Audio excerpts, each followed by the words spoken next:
A day out in Birmingham for Malala Yousafzai. This 16-year-old's life was transformed by the attack that nearly killed her. Hello.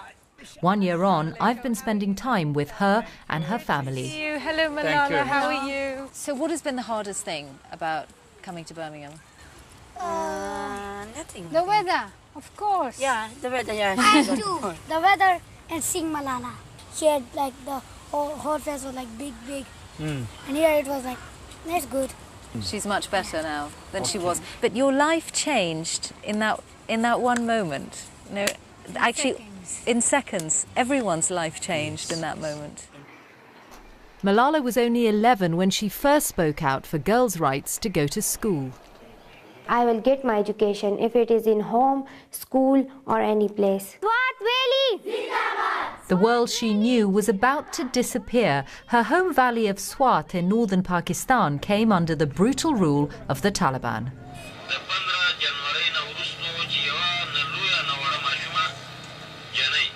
I was afraid of my future. I don't want to see any girl to be ignorant, and I don't want to see any girl to be illiterate in future. And I do not want my future to be just sitting in a room and to be imprisoned in four walls and just cooking and giving birth to children. And I didn't want to see my life in that way. The Taliban's control of the area was short-lived, but still Malala's determination would come at a cost. On the 9th of October last year, she and her friends were travelling home on their school bus when it was stopped. जब हम वहाँ आए तो दो लड़के आए, मैंने तो सिर्फ एक ही देखा था। पीछे आया तो उन्होंने हमसे पूछा कि मलाला यूसुफजई कौन है? तो फिर उसने डायरेक्ट फायरिंग की और Malala was shot in the head, deliberately targeted by the extremists.